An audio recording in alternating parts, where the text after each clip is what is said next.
Assalamualaikum warahmatullahi wabarakatuh. Kembali lagi di channel Sukatirang. Terima kasih untuk kalian semua yang masih setia di channel ini.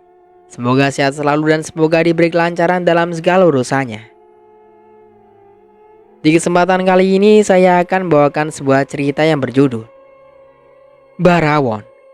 Cerita ini ditulis oleh akun KBM bernama Fatihah. Sebelum cerita ini dimulai, jangan lupa untuk like, komen, dan subscribe channel ini. Dan juga tekan lonceng notifikasinya, agar kalian semua tidak ketinggalan cerita-cerita terbaru dari kami. Tentunya tak usah berlama-lama lagi. Langsung saja kita masuk ke ceritanya.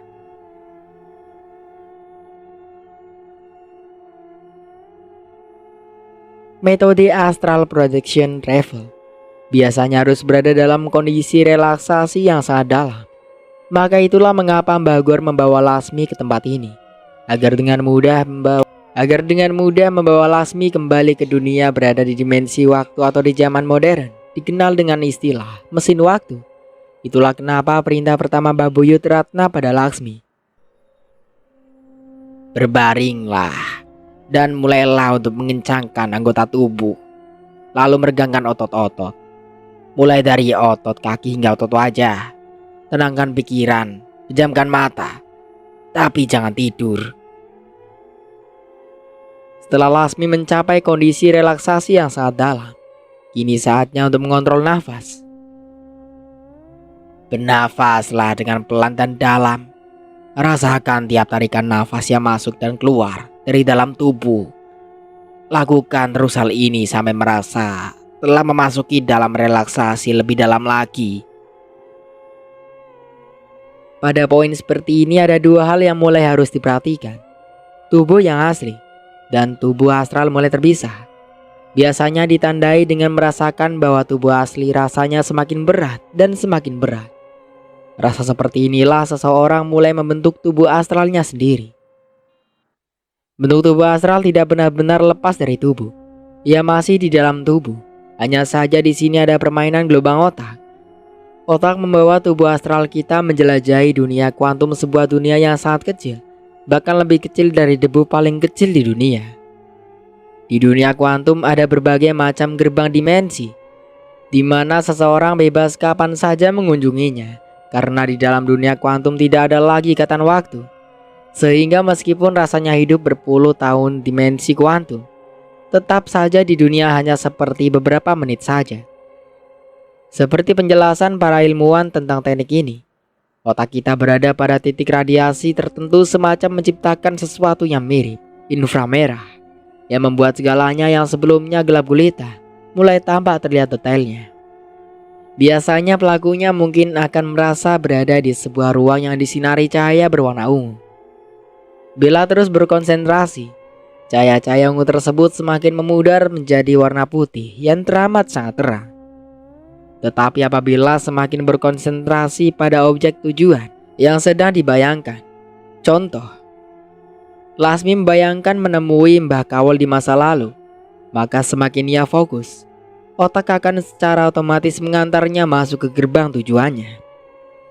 Bahkan jika seseorang yang melakukannya ingin pergi keluar angkasa sekalipun, maka gerbang kuantum benar-benar membawa pelakunya keluar angkasa. Akan tetapi gambarannya akan sesuai seperti yang ia ketahui tentang luar angkasa, tidak lebih dari itu. Karena gerbang kuantum adalah gerbang pengetahuan seseorang. Untuk keluasan serta informasi di dalamnya adalah memori kita selama ini. Perjalanan astral project ini lebih mirip seperti kita sedang menjelajahi isi kepala kita sendiri. Apa yang dilakukan oleh Mbah Gor sebenarnya adalah teknik hipnotis tingkat tinggi.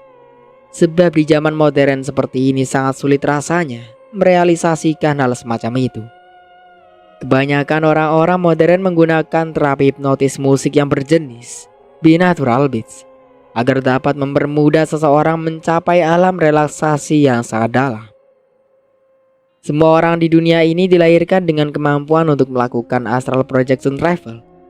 Dalam berbagai teori ilmu fisika kuantum modern, masih menjadi perdebatan antara ilmuwan.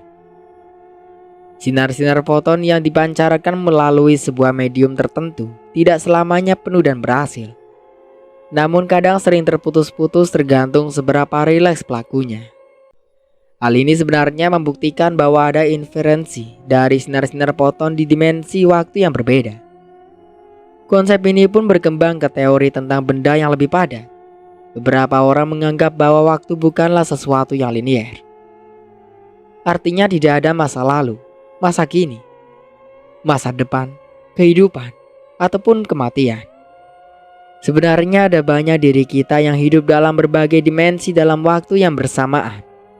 Dan teori ini sempat dipelajari oleh Albert Einstein, yang membuat ia bercita-cita ingin membuat mesin waktu di zamannya. Lasmi merasa ada ketakutan luar biasa.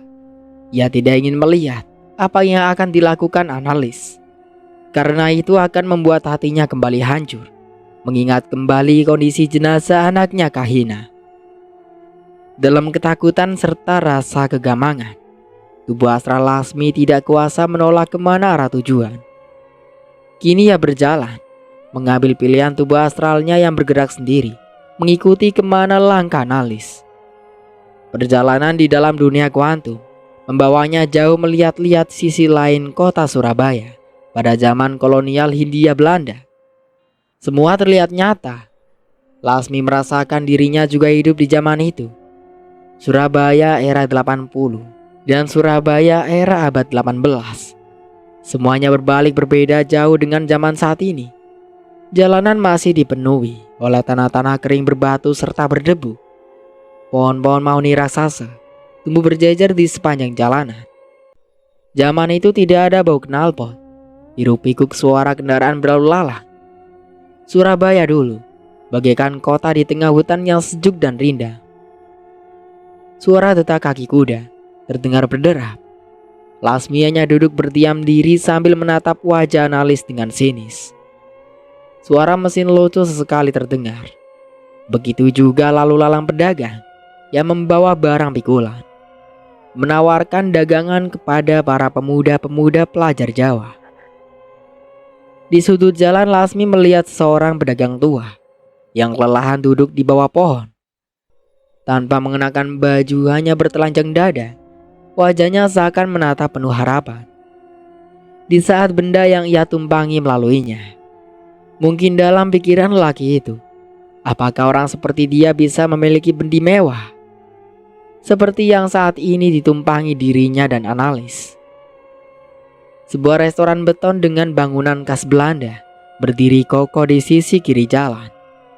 Restoran tersebut dibangun tepat di tepian anak sungai berantas. Kanal kecil tersebut menjadi penentu mata, membela padang rumput hijau yang tumbuh subur di halaman restoran. Restoran besar itu menjadi tempat persinggahan analis.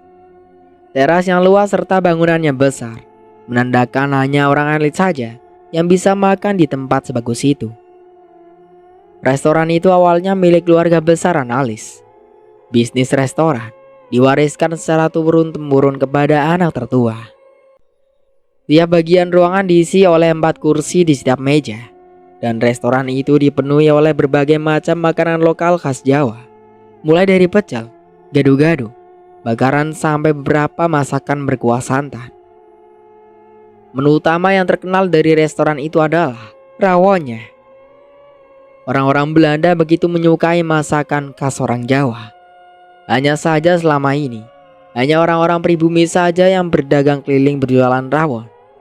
Pada zaman itu daging rawon bukanlah daging sapi seperti saat ini. Daging aslinya adalah daging babi. Namun sesuai perkembangan zaman, maka rawon pun diganti menjadi daging sapi. Dikarenakan mulai banyaknya pencerahan tentang haramnya daging babi oleh sekelompok orang yang beragama Islam, serta banyaknya penduduk Jawa yang mulai memeluk agama Islam. Kehadiran orang Islam di zaman itu sempat menjadi sebuah ancaman menakutkan bagi orang Belanda. Mereka dianggap sebagai orang terpelajar karena mulai banyaknya pengajian-pengajian kecil yang dibangun oleh orang Jawa. Pemerintah India pun membuat aturan khusus.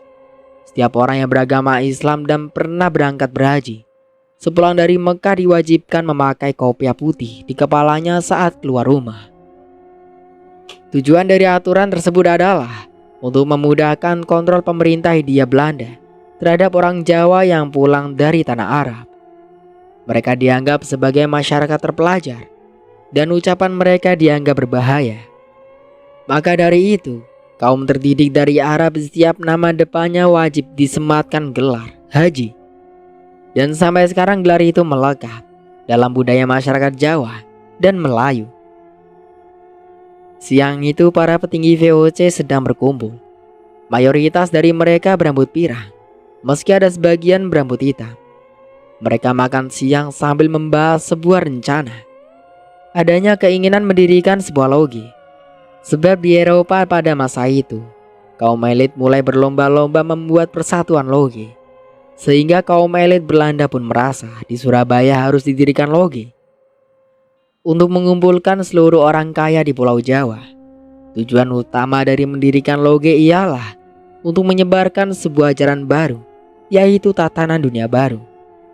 Di mana apabila tatanan dunia baru terwujud, maka kelak dunianya akan dipimpin dan dikontrol oleh hanya satu sistem pemerintahan. Logo utama dari persatuan itu adalah ONJ. Akan tetapi dalam bahasa Indonesia sering disebut sebagai mata Dajjal. Mata itu bersinar di atas piramida berpuncak, tak sempurna dengan 13 tingkat. Tumijan, bawa bendi menuju gudang. Jangan lupa, urus bendo. Berikan makan dan mandikan. Perintah analis kepada sopir bendi miliknya. Baik Nyonya. Analis turun dari bendi. Begitu juga Lasmi ikut turun mengekor dari belakang. Kedua orang tersebut berjalan saling beriringan. Akan tetapi analis sama sekali tidak menyadari bahwa ada keturunannya dari dimensi lain yang sedang mengikuti dirinya. Lasmi sejak tadi tidak henti-hentinya memandangi wajah analis, walau sambil berjalan sekalipun. Nyonya, sejak tadi Anda ditunggu oleh Nyanya Tuan Ganendra Grandapati. Kokenya datang melapor. Koken atau istilah koki adalah tukang masak di zaman Hindia Belanda. Ada apa Gundik itu mencariku? Wajah analis terlihat kurang senang, tetapi ia terus melangkah berjalan menuju ruang belakang. Sambil berjalan sesekali ia mengipas-ipas wajahnya dengan kipas tangan.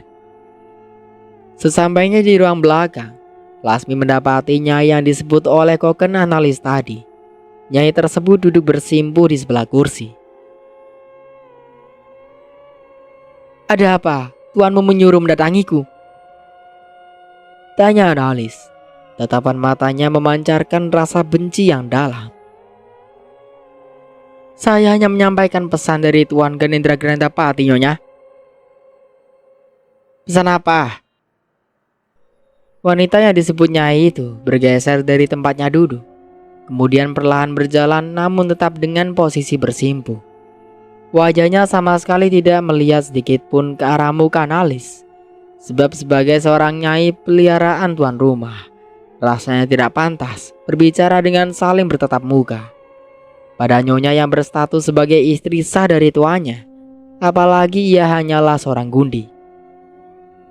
Kata Nyai atau gundik adalah sebutan bagi para perempuan Jawa yang memiliki kedudukan sebagai pengatur rumah tangga serta juga berstatus sebagai milik dari seorang pria Eropa.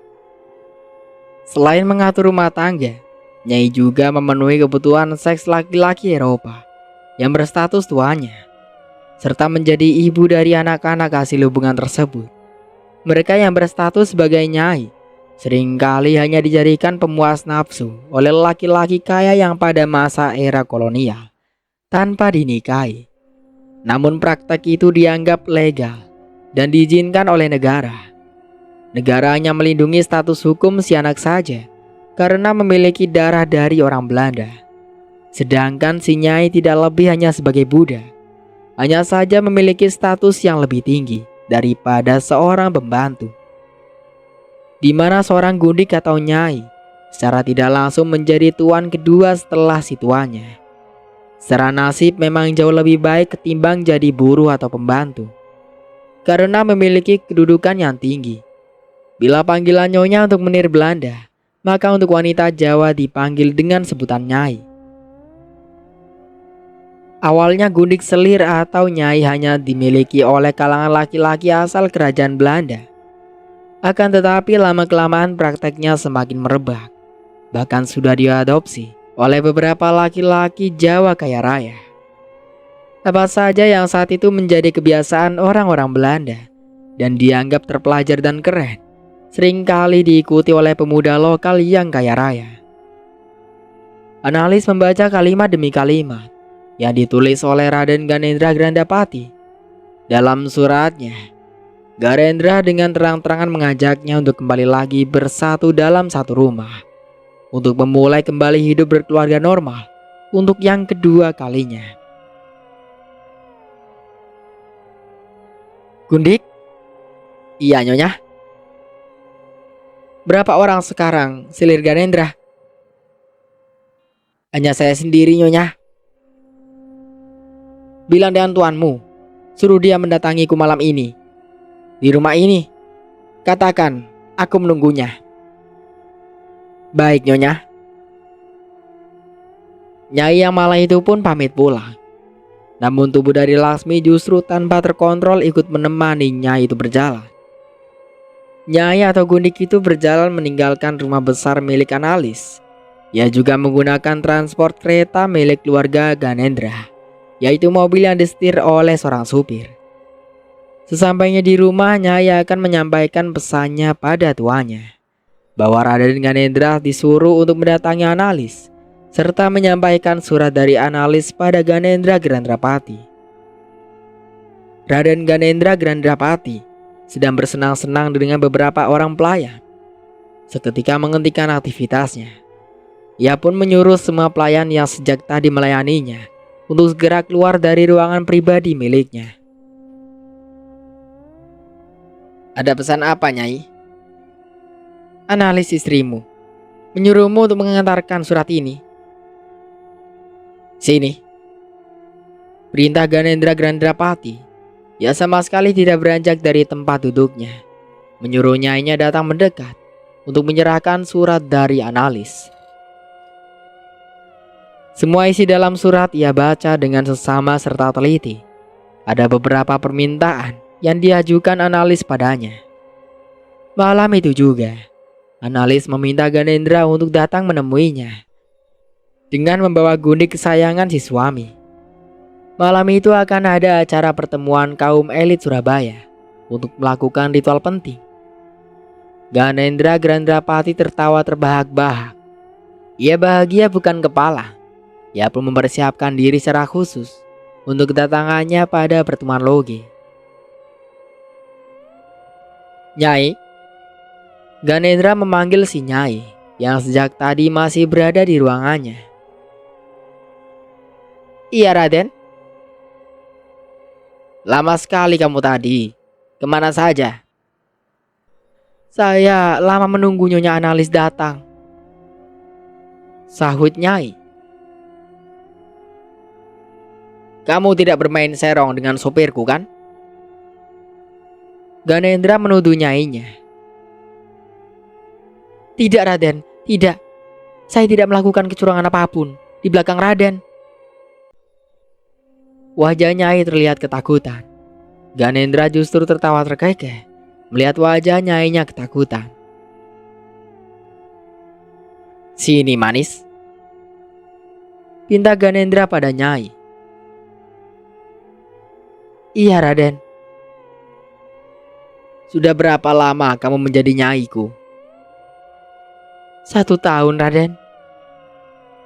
Ganendra memperhatikan leher serta bibir nyainya, serta lekuk halus pada bagian leher. Seketika gairahnya mulai memuncak. Ia pun menarik pakaian sang nyai dengan kasar, sehingga tidak ada sehelai pun kain yang melekat pada tubuh nyainya. Layani aku. Setelah ini, aku akan memberimu kebebasan, pinta Ganendra. Malam baru saja datang. Ganendra memakai pakaian terbaik miliknya. Ia duduk bersebelahan dengan Nyai yang malam itu juga memakai pakaian terbaik. Beberapa kendaraan mewah telah terparkir di muka gedung. Para centeng berjaga dengan pakaian dinas kemiliteran. Persiapan mereka juga lengkap dengan senjata. Perkumpulan kaum elit malam itu dijaga oleh pasukan kerajaan. Artinya kegiatan mereka direstui oleh kerajaan Hindia Belanda. Raden Ganendra Grandrapati berjalan menggandeng Nyai dan mulai memasuki gedung. Sampai di muka gedung seorang wanita Belanda lainnya menghampiri mereka berdua. "Apakah ini pengantin wanitanya?" tanya si wanita Belanda. "Iya," Ganendra mengiyakan. Hanya Nyai yang malam itu terlihat bingung dengan pertanyaan si wanita Belanda bahwa ia adalah pengantin Ganendra. "Masuk sebelah sini, Nyai." Wanita Belanda tersebut menarik lengan Nyai. Tanpa sempat Nyai bertanya tentang pengantin tadi pada Ganendra. Ruangan yang sangat luas, lebarnya setengah lapangan bola.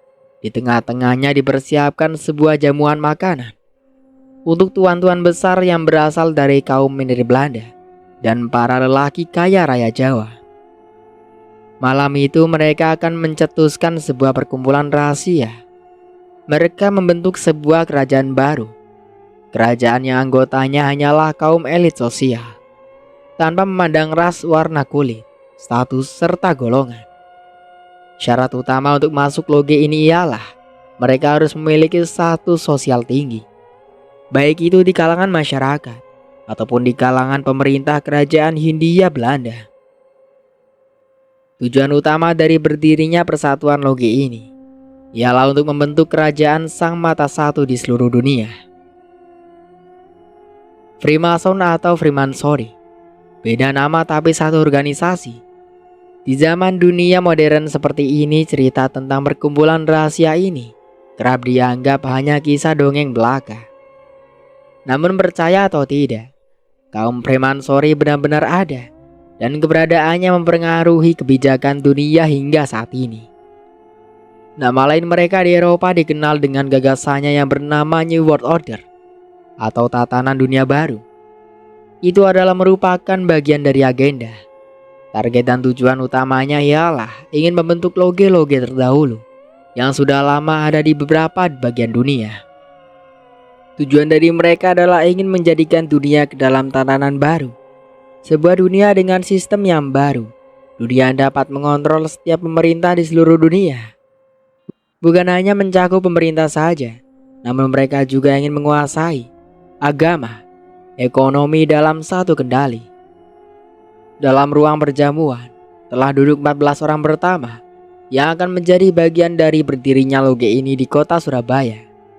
Para pendiri loge merupakan asli warga pribumi, keturunan Indo-Belanda, serta beberapa orang asli berdarah Belanda.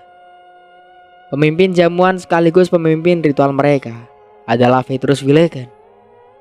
Analis berdiri dan bersama dengan mereka yang berada dalam ruangan itu, membuat kesepakatan bersama dan sumpah setia. Siapa saja yang berkhianat pada organisasi, maka penebusannya adalah kematian. Altar batu yang dibawa dari Eropa dipercayai sebagai salah satu tahta dari Lucifer, dipajang dalam gedung besar itu. Mereka membuat sebuah ritual pemujaan menggunakan bahasa yang tidak dimengerti oleh mereka, kecuali seorang rabi. Usai jamuan makan malam, sebuah persembahan akan dimulai. Mereka kaum elit akan melakukan pemujaan pemanggilan. Tujuannya meminta petunjuk, bisa berupa meminta kekayaan ataupun kekuasaan. Setiap anggota memiliki keinginannya sendiri. Analis pun meminta untuk diberikan keabadian umur. Ganendra meminta untuk menjadi manusia paling kaya di tanah Jawa. Mereka akan melakukan apa saja asalkan keinginannya diberikan, dengan imbalan menukar jiwanya pada sang Lucifer atau iblis. "Bawa pengantin ke sini," pinta Petrus Willeken.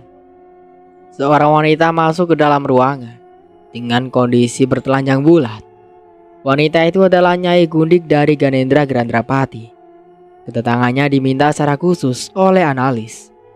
Sebagai syarat utama Analis untuk kembali menjadi istri dari Ganendra Grandrapati, Nyai membawa sebuah nampan yang berisi jantung manusia. Jantung itu adalah persembahan sebagai syarat pemanggil Lucifer. Nampan yang berisi jantung itu diambil oleh sang rabi. Lalu Nyai disuruh berbaring di tengah altar. Posisinya sama persis seperti yang dilakukan Lasmi saat ini. Nyai menuruti semua yang diminta oleh Petrus Wilken. Ya seperti telah kehilangan jiwanya dan mengikuti apa saja yang disuruh oleh rabi. Tidak ada kemampuan untuk menolak dan terus melakukan apa saja yang diperintahkan oleh Petrus Wilken. Setelah Nyai berbaring pada altar, semua anggota perkumpulan berdiri. Mereka memutari altar pemujaan. Bersiaplah menyambut kedatangan Lucifer. Bagi sebagian orang itu adalah merupakan pengalaman pertama mereka. Namun bagi sebagian yang lain mereka tidaklah merasa aneh. Salah satunya adalah Analis. Ia salah satu orang yang paham akan ritual itu. Ganendra sejak tadi berpeluh dingin. Ia terus menebak-nebak apa yang akan terjadi setelah ritual itu. Dan siapa Lucifer? Seperti apa bentuknya? Kenapa harus menumbalkan kematian hanya untuk mendatangkan makhluk itu? Benarkah dia seorang dewa? Lalu bagaimana bentuk dewa? Apakah dewa akan mengabulkan semua permintaan mereka? Sebilah pisau telah disiapkan di balik jubah biru tuanya. Petrus meletakkan pisau itu pada batang leher Nyai. Maka dengan perlahan disertai beberapa mantra aneh, pisau tersebut mulai menggores leher Nyai hingga mengalirkan darah segar dan membasahi altar. Nyai sama sekali tidak berontak, tidak pula mengeluh sakit. Ia seakan menikmati proses kematiannya sebagai tumbal pemanggilan. Percayalah, sesungguhnya dia sama sekali tidak merasakan kesakitan, melainkan hanyalah kebahagiaan. Dia menjadi penghubung antara kita dan sang agung dewa kita Lucifer, ucap Petrus, lalu mengambil darahnya dan mulai menuliskan sebuah simbol Pangaram.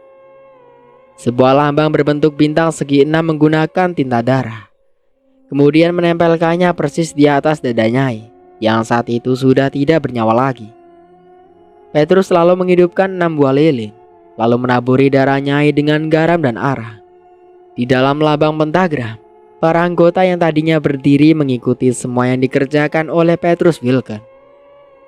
Mereka turut membuat lambang pentagram dan mengisi tiap sisinya dengan lilin seluas tempat mereka bisa duduk di dalamnya. Lilin yang sudah dihidupkan dengan api mereka letakkan di setiap sudut lancip lambang pentagram. Satu lilin mereka pegang, lalu membakar arang kayu di atas lilin. Sedikit demi sedikit, mereka menyelitkan ujung jari telunjuk sampai mengeluarkan darah. Saat darah keluar, mereka pun meneteskan darah mereka ke dalam api, sambil sesekali mengikuti bacaan mantra yang dibacakan oleh Petrus. Suasana tiba-tiba menjadi hening. Di antara mereka ber-14 tidak ada satupun yang bisa melihat satu dengan lainnya. Bahkan mereka juga tidak mendengar apa-apa. Angin terasa mulai kencang. Bulu kuduk berdiri. Ada hawa panas yang teramat luar biasa. Bau hangus begitu terasa kuat menutupi hidung. Rasa panas begitu kuat menyelimuti mereka ber-14. Suara mengaum terdengar menggema. Tubuhnya yang tadinya sudah tidak bernyawa tiba-tiba saja mengejang, bergerak tanpa kendali. Darahnya terpecik mengenai mereka. Seluruh permukaan kulitnya mulai ditumbuhi bulu halus, berwarna abu-abu, mirip seperti bulu babi. Bagian leher yang berdarah tiba-tiba saja terkoyak, menumbuhkan kepala baru, hingga muncul perlahan berganti dengan sesosok makhluk. Makhluk itu bertubuh manusia, berkepala mirip kambing, bertanduk lancip pada dua sisi. Lilin yang awalnya dihidupkan sebagai proses dari penyambutan mendadak mati tanpa ada sebab. Sebagian orang yang berada di ruangan itu terlihat mulai panik. Keringat dingin bercucuran, menunggu apa yang akan terjadi setelah itu. Apalagi mereka mengetahui yang mereka panggil adalah seorang iblis, makhluk licik yang pernah terusir dari langit. Terdengar suara keras dan menggema, meski gelap gulita tanpa ada pencahayaan lampu sama sekali. Tetapi tubuh si iblis yang tumbuh dari tubuh si tumbal terlihat menyala, menimbulkan kobaran api kecil yang seakan membentengi tubuhnya dari tiap sisi.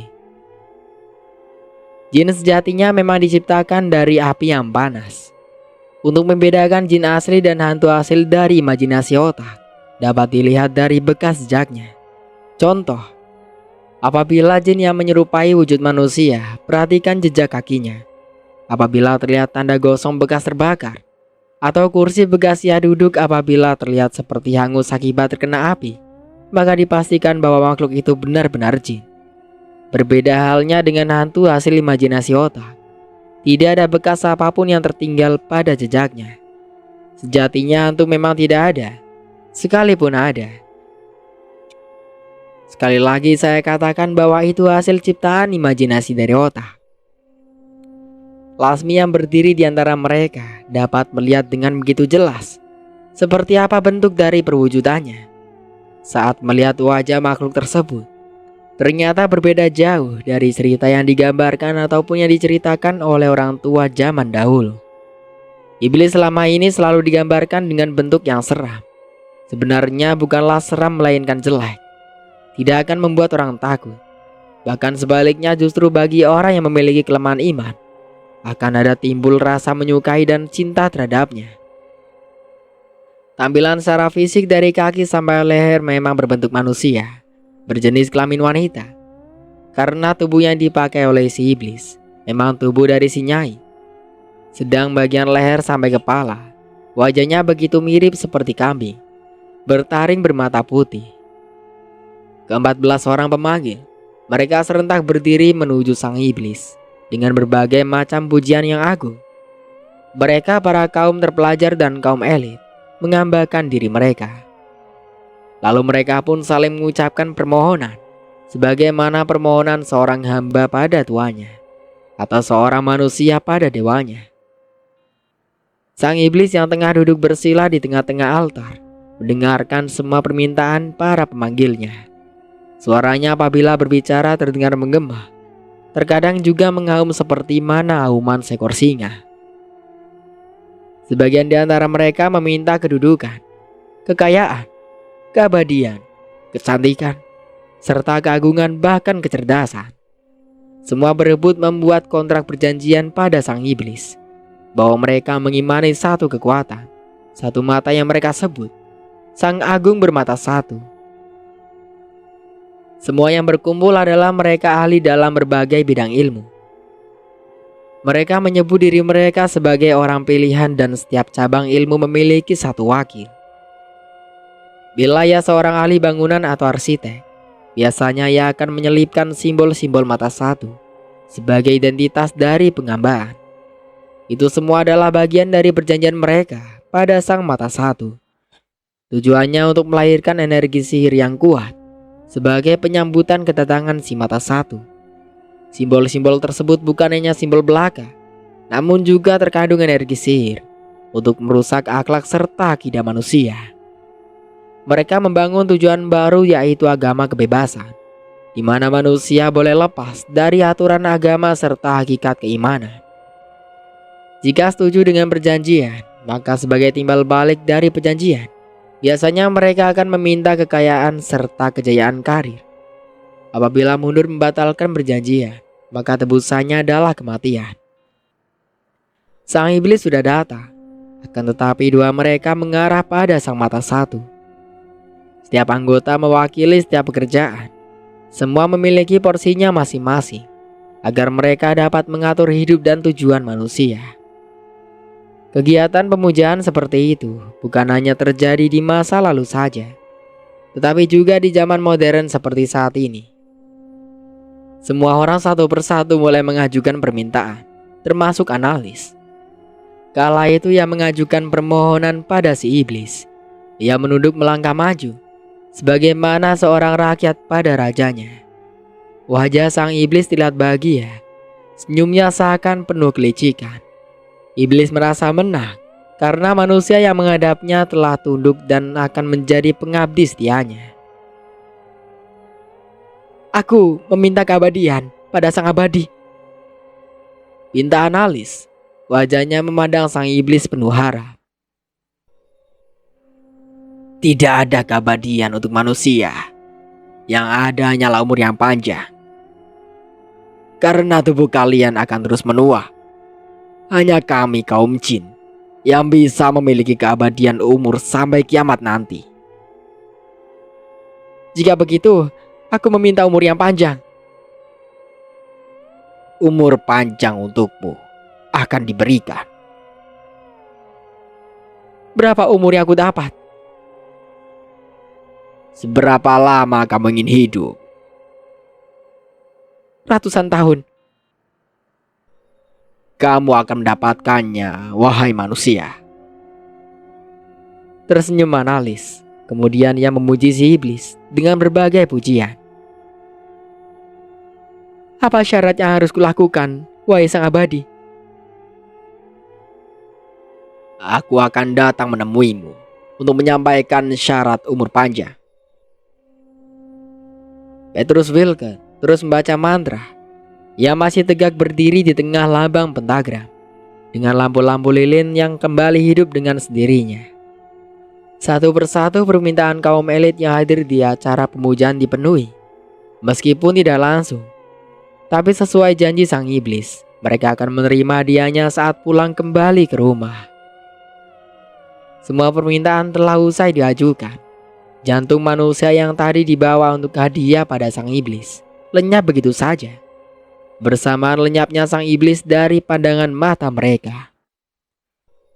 Usai acara pemujaan selesai, semua anggota kembali pulang ke rumahnya masing-masing. Begitu juga dengan analis. Ia pulang lebih cepat, sedangkan Ganendra pulang seorang diri karena nyainya telah menjadi tumbal pemujaan mereka. Sesampainya di rumah, analis seperti mencium bau yang tidak biasa. Bau amis bercampur darah. Bau itu sama persis seperti bau yang tadi ia rasakan saat menyambut kedatangan sang iblis. Usai mengganti pakaian, analis menuju ke tempat tidur. Di atas tempat tidur ia menemukan secarik tulisan yang ditulis di atas sebuah kulit yang basah. Kulit tersebut lebih mirip seperti kulit manusia, dengan tulisan yang berasal dari goresan darah. Analis yang penasaran segera menutup pintu rumahnya. Ia pun menoleh ke kanan dan ke kiri. Ia berharap tidak ada yang melihat apa yang telah ia dapati malam itu. Analis mengambil tulisan yang tadi tergeletak di atas tempat tidur. Dia pun duduk, mencoba mencari tahu apa arti dari tulisan yang saat ini sedang ia sentuh. Daya analis berkerut. Ia sama sekali tidak mengetahui arti dari tulisan yang saat ini sedang ia lihat. Tulisan ini aneh, gumam analis. Saat Lasmi mendekat, ia seperti melihat abjad berbahasa Arab. Tapi setelah ia perhatikan lagi, tulisan tersebut bukan berbahasa Arab. Analis kebingungan. Dirinya coba membolak-balikan isi tulisan yang berasal dari kulit manusia tersebut. Akan tetapi sebuah keajaiban terjadi. Dengan sendirinya, tanpa ia pelajari, tulisan tersebut lambat laun menjadi tulisan yang bisa dipahami. Padahal awalnya ia sama sekali tidak bisa membacanya. Analis membacanya di dalam hati. Usai membaca, tiba-tiba saja seluruh tubuhnya terasa panas. Panasnya seakan-akan membakar seluruh tubuh, terutama pada bagian lengan. Ia merasakan rasa yang luar biasa. Tulisan yang tadi masih ia pegang tiba-tiba meleleh dan jatuh mencair ke tanah. Analis merasakan ketakutan. Ada suara aneh seperti memburu. Matanya berputar mengitari mencari tahu. Entah dari mana datangnya sumber suara tersebut. Analis menyelidiki dengan telinganya, mulai dari atas plafon, belakang lemari, sampai pada dalam lemari. Saat ia sibuk mencari-cari sumber suara tadi, tiba-tiba saja tatapan matanya tertuju pada lantai marmer berwarna putih tulang di dekat kakinya. Bersamaan saat itu juga muncul sosok makhluk aneh yang menakutkan. Keluar bagai parasit dari lantai dan penjalar ke atas sampai membentuk tubuh manusia. Analis terkejut segera melompat dari tempat duduknya, berusaha keluar dari dalam kamar. Akan tetapi makhluk itu berjalan lebih cepat menghampiri dirinya. Ia mendekati analis, mencium bagian kaki hingga ke bagian leher. Makhluk itu saat berjalan, langkahnya seperti gontai. Kakinya kecil sekecil batang lidi. Lengannya lebih panjang dari kaki. Di ujung jari ditumbuhi kuku hitam panjang dan pucat. Matanya terlihat hitam. Kulit tubuh pucat kehitam-hitaman, seperti mayatnya terendam dalam air. Dari mulutnya terlihat susunan gigi runcing yang juga berwarna hitam. Yang lebih menjijikan lagi, dari mulut keluar air liur bercampur darah, berbau amis seperti nanah. Pada bagian rambut terurai basah menutupi sebagian wajah. Nafasnya terdengar memburu, seperti sulit bernafas. Untuk sementara aku cukupkan dulu ceritanya sampai di sini. Sampai jumpa kembali di part berikutnya. Saya Mang Dayun pamit undur diri. Kurang lebihnya mohon maaf. Wassalamualaikum warahmatullahi wabarakatuh.